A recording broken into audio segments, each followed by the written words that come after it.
Imagine what's possible when learning doesn't get in the way of life.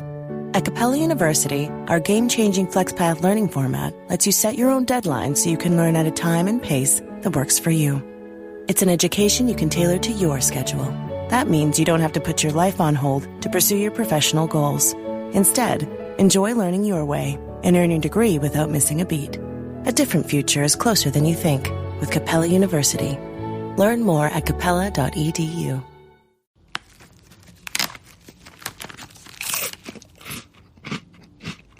Uh-oh, the last cookie. You can get a new box of cookies in as fast as an hour with Walmart Express Delivery.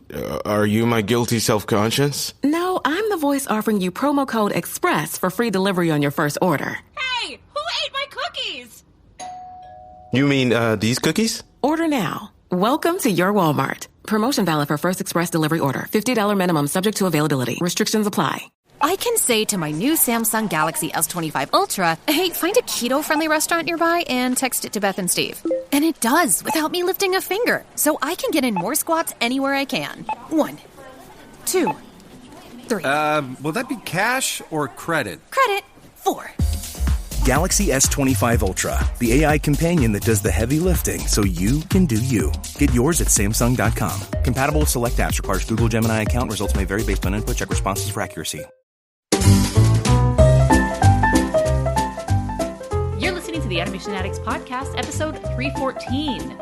Jennifer Lee out at Disney Animation, Jared Bush in.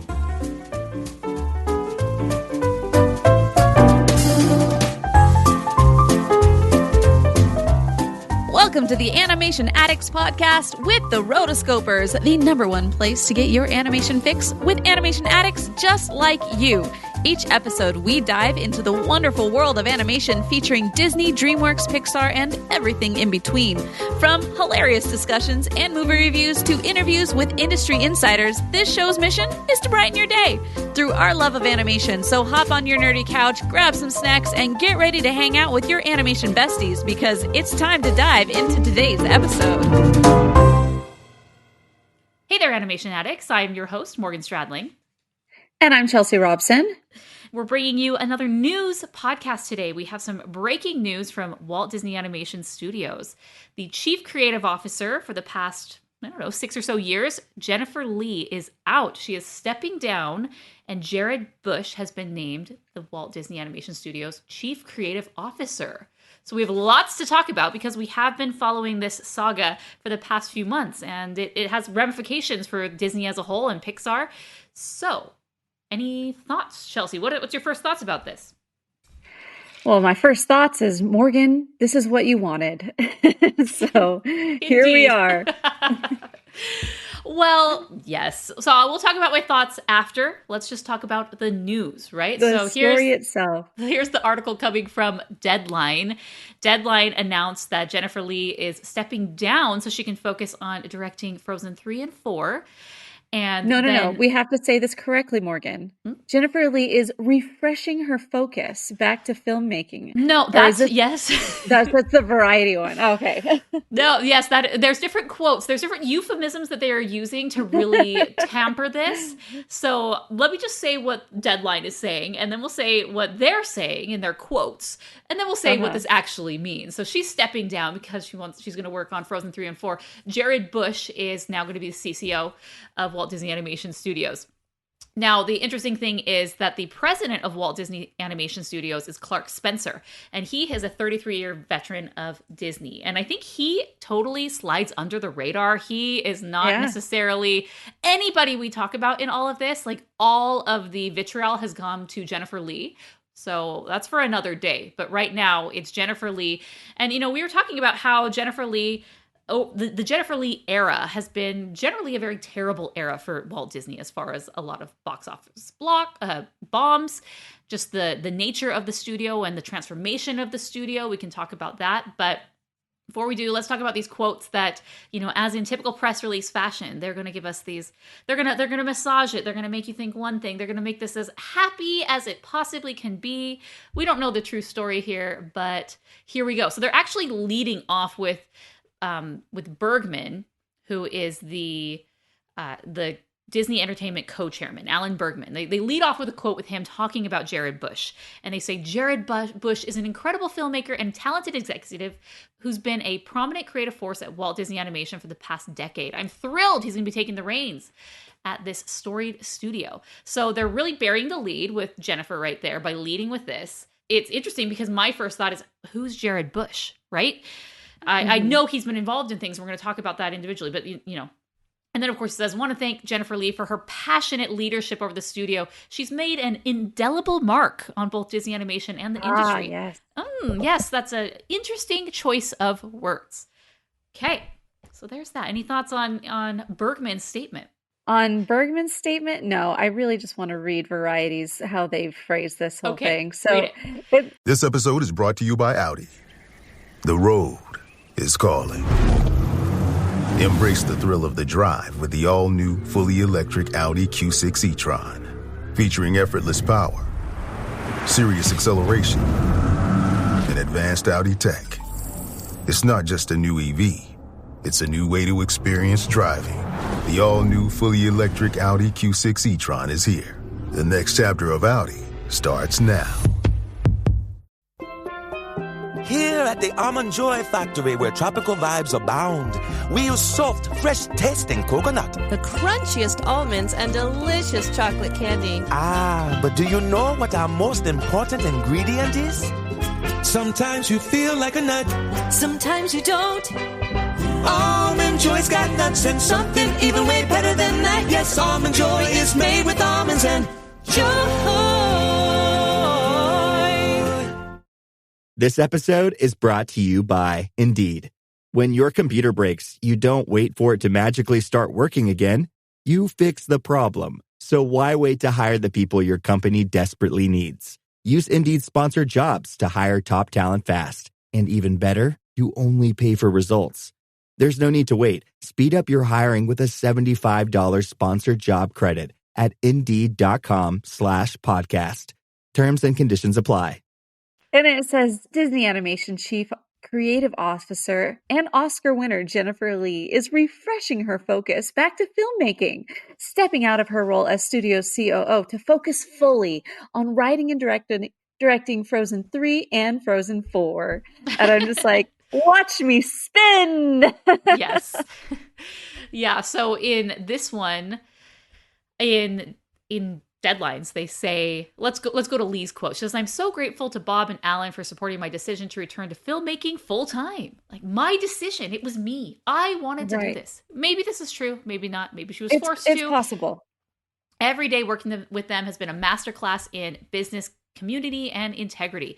You know, Bob is one thing. I would not talk about Bob as being a masterclass of creativity, but maybe that's just me. I've always or even integrity. Yes.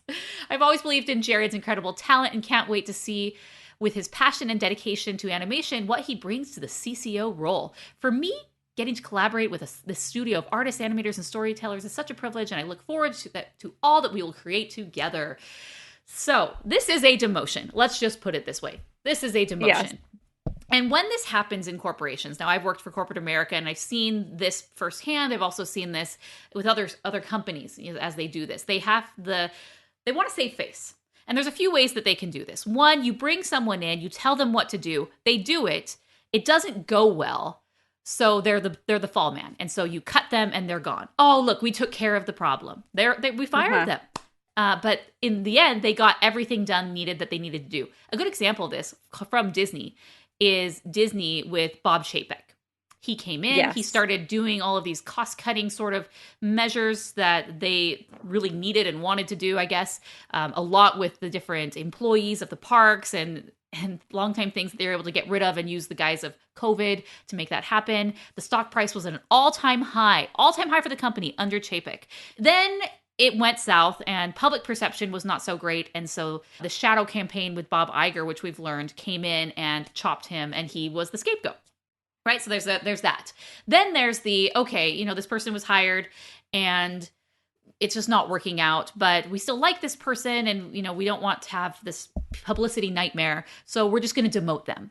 And sometimes this happens where the person gets demoted and then they leave after a year because it's like, okay, I know what this is, or we're going to keep you so you can keep your stock. Well, then once you cash out your stock, like, see you later. And this is definitely what this is. This is we put her in this position. It has been terrible.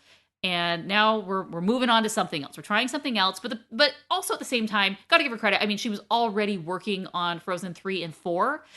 And I think they are either it's going away that they like, that they didn't want to cut it. Disney and Pixar, they are not afraid to cut producers, directors, screenwriters mid-production and change the direction, right? So that was probably on the table. So I'm not sure why they didn't. But she's staying on board directing those movies. There's 2 movies at a time. Supposedly, from what I've seen on different things, she's directing 3 and producing 4, which is odd. I feel like you would just both do. She was also a screenwriter on 4. Yeah, so let's just kind of go and talk about the Jennifer Lee era, because she's still around. So her legacy and impact is still there, and she's still around. She's probably, they have this studio and creative leadership team that's probably still there, and she's probably still a part of that. She's just not this figurehead running it's not a figurehead, it's an actual job. But her career is interesting because there was a period of time where Disney, you were a rank and file animator, and then you put in your work, put in your hour, you became a supervising animator or a head of a character, and then maybe you got to try out being a director. We saw this with so many people in the 90s, the Renaissance, and then it either worked, it didn't work, you got put more stuff. There's Ron and John, Eric Goldberg, for example, he directed Pocahontas, and then that was, it didn't go as well. We haven't really seen him direct like a feature length since, so it's like, okay, he went back down to animating.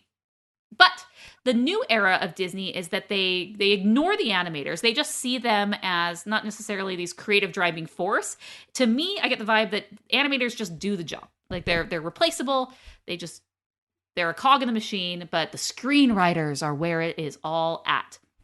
And that's what Jennifer Lee is a screenwriter, and Jared Bush is a screenwriter as well. So she came in and directed the screenplay for Wreck-It Ralph. And I'm going to call balls and strikes here. Wreck-It Ralph was a great movie. The screenplay was great.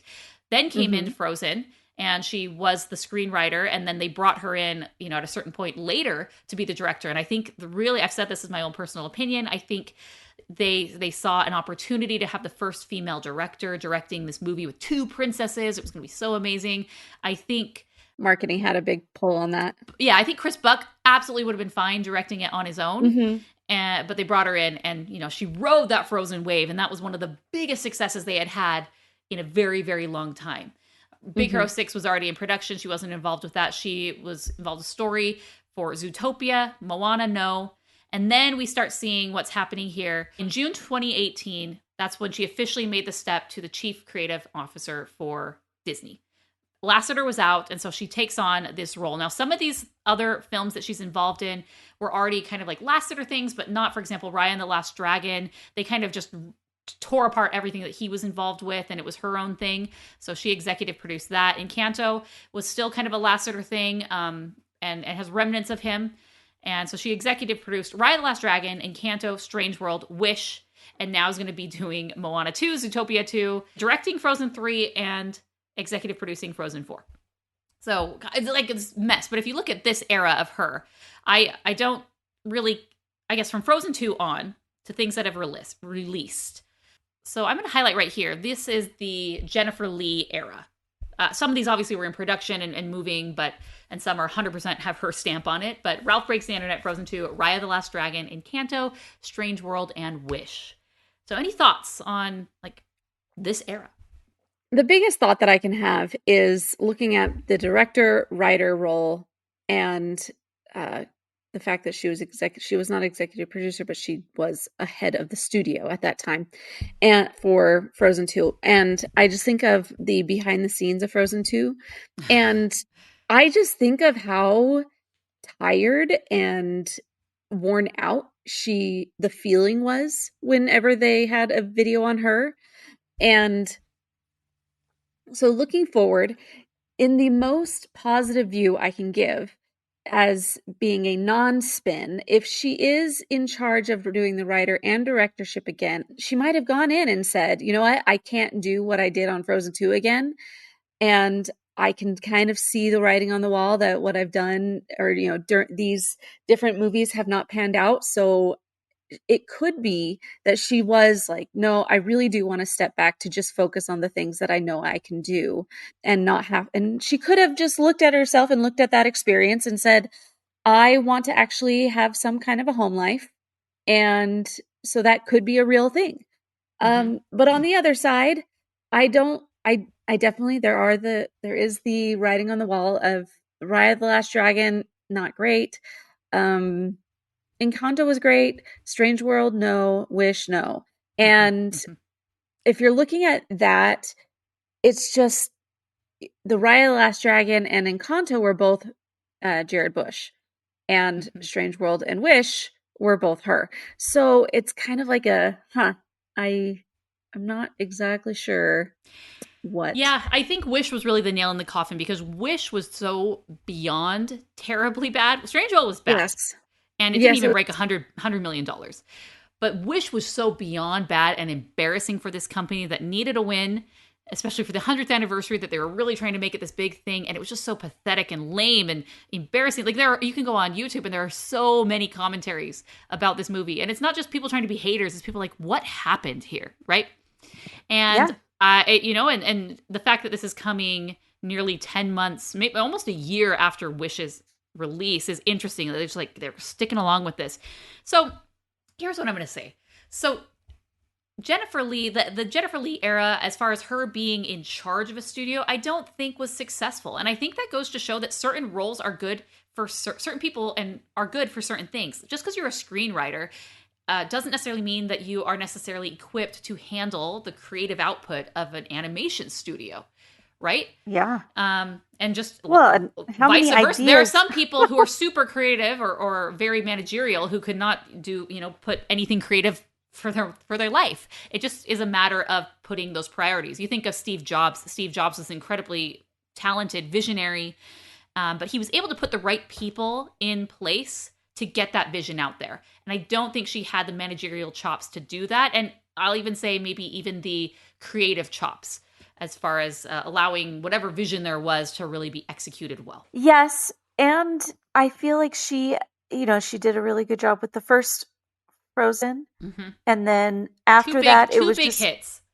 Yeah. And yes, I'm sure you are getting a lot of input from a lot of different sources.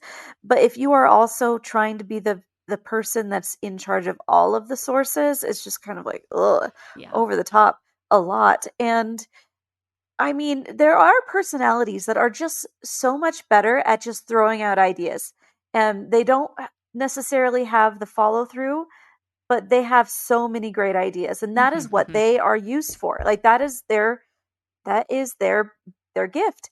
And they shouldn't be sad that they can't do other things, or necessarily they aren't as good at the other things as they are at all of the idea person. But if you're the managerial person, then the idea person needs you. So I don't feel like it's a bad thing for somebody to just say, yeah, I belong in this role, because there's been a lot of times in my life where I felt like, I would like to be good at everything. And then I realized I am not. And I would much rather just be really good at the thing that I'm really good at and be glad about it. And so I think that they put her in there, as you said, as a marketing thing, and then also as basically riding the wave once they tried to get Lasseter out. And I think it petered out, and they showed like, yes, she had a good idea and was able to follow through on that good idea, but isn't the idea person. Yes, exactly. I think she is a perfect example of kind of falling up at the perfect place at the perfect time. She's a woman in this very male-dominated industry. This is at a period where they're really trying to make women in animation more prominent. And so it starts with, hey, we brought you on for Wreck-It Ralph, great. Then Frozen, hey, this is a great opportunity to have our first female director, check. And then in 2018 with John Lasseter, he's gone. And this is at the height of the Me Too movement, where everything, that whole movement had so much momentum, and it was exploited by people. And there were it made it hard to figure out like what was actual victims of this, like the Harvey Weinsteins versus what were not, who were people who were just throwing accusations out there just to tear someone down.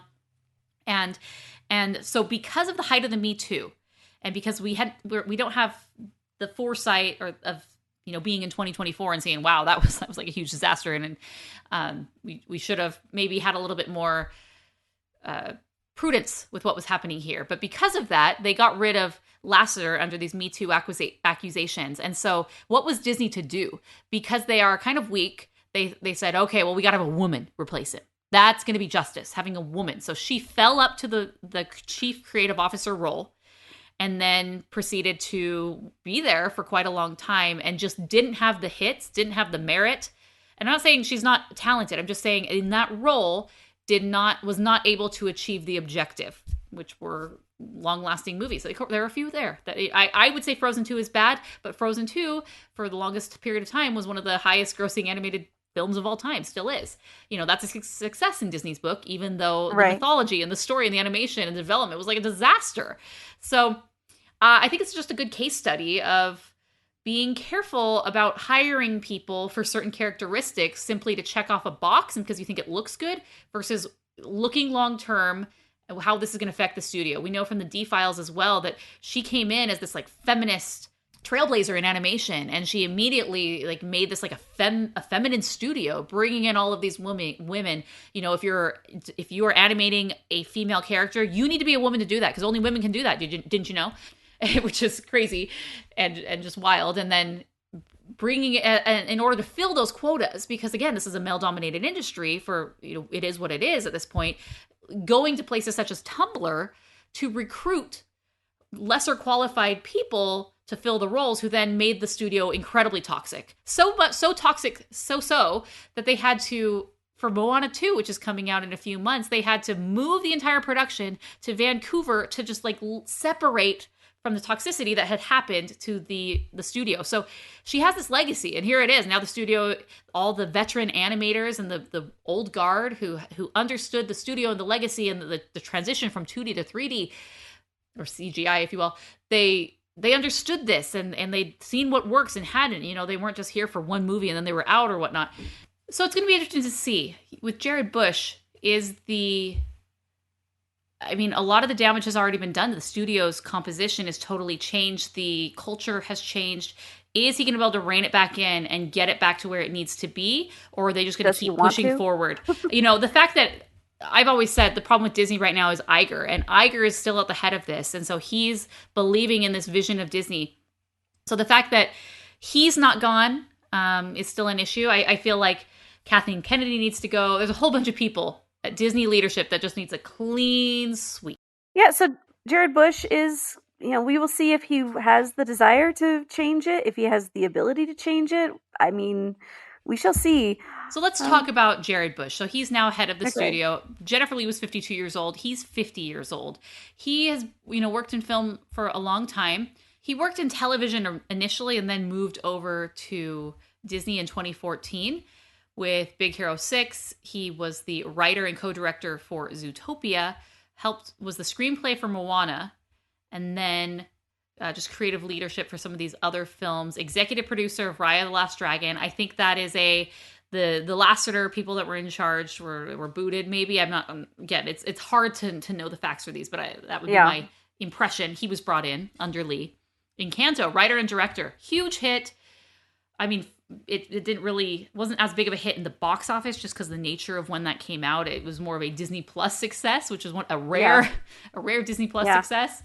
And then he's the writer for Moana 2, but there are rumblings that he's like a covert director as well. Because there's apparently quite a few directors on that, just like to help get that across the finish line. And then the director and writer of Zootopia 2, and now taking over the studio. So, wow. And, again, I just feel like an animation studio needs animators kind of at the head of it. Because they've actually done the work and put in the hours. And animation isn't, being an animator is not the only part of the animation process.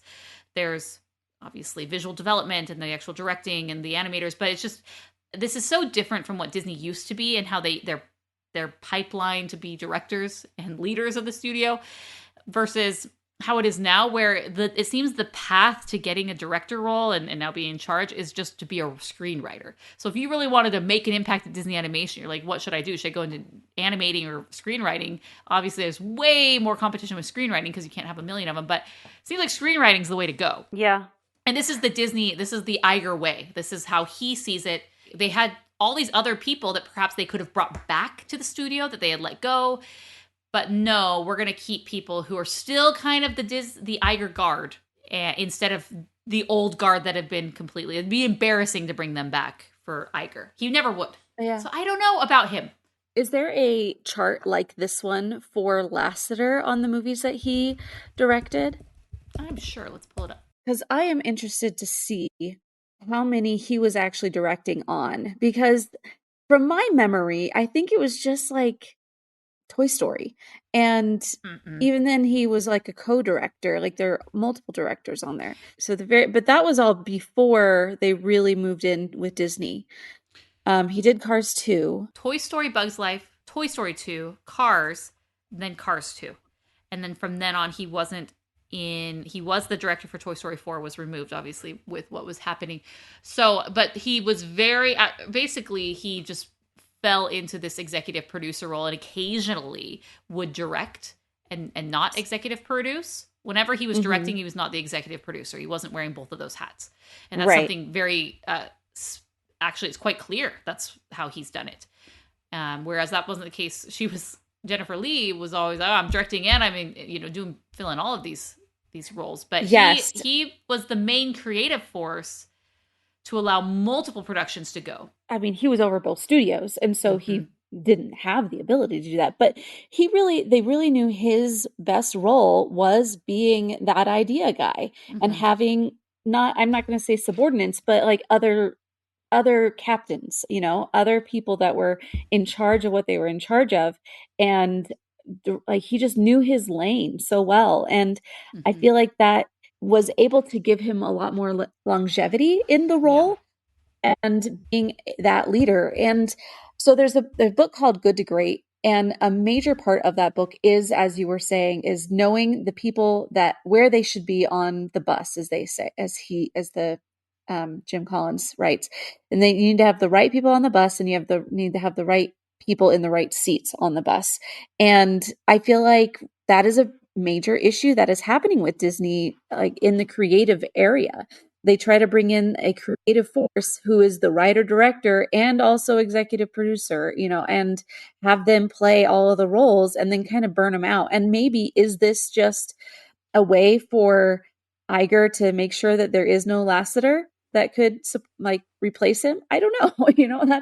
I am pulling out a lot of possibilities in my head that are probably not true, but those are things that I'm like, I wouldn't put it past him. Yeah, I mean, Jared Bush seems to have had successes, but it doesn't seem that he's this like creative visionary, this genius, like a Lasseter, like a George Lucas. He's had good successes, sure, but as far you need the Walt Disney, you need someone like that at the top of your studio, driving the creative bus, if you will. And so it seems, although I'm very unfamiliar with, basically he has a few things here or there. He doesn't have this huge breadth of work. It seems like Jared Bush is more of the same without the overly feminist push. So he might reel it back, but I don't really see this as being too much of a change. This kind of seems like status quo and just a way to kind of, because for a long time, I mean, Jennifer Lee was in the news for quite a while and all the YouTubers were talking about her and was probably getting a lot of press that they didn't like. And who cares? Who knows how much they listen to, like the fan commentary on it. But a surprising amount of it was directed towards her. And so it's interesting. This is the first domino to fall, if you will. And people are expecting that Kathleen Kennedy this should have been Kathleen Kennedy for years. People have been saying this. So I don't know. Is Kathleen Kennedy next? And this is kind of showing the investors, hey, look, we're mixing it up. We're changing it up. We've realized our mistakes and we are righting the ship. I don't know. Any last thoughts, Chelsea? There was a YouTuber, Midnight's Edge. He made a comment thinking that there was one quote where she says, "For me, getting to collaborate with the studio artists, animators, and storytellers is such a privilege, and I look forward to all we will do and create together." And he said, he's like, I don't know, this might be more of a threat and alluding to the Iger versus Chapek scenario, meaning that she's going to step back and let him pull forward. And so that she's going to, as was written in Lost World, fight corruption from the inside. And I'm just like, I don't think that that's true. If it is, then I don't think that it's going to last. I hope that these are changes that are actually going to help everybody, and we'll see. I mean, that's all we can say at this moment. We will see. But I would like to know what you think about this. Let us know by going to rotoscopers.com/314. Let us know in the comments, and you can also send us a voicemail at rotoscopers.com/voicemails, or you can call us at 406-646-6575. That's all we have for this episode of the Animation Addicts Podcast. Until next time, we are the Rotoscopers.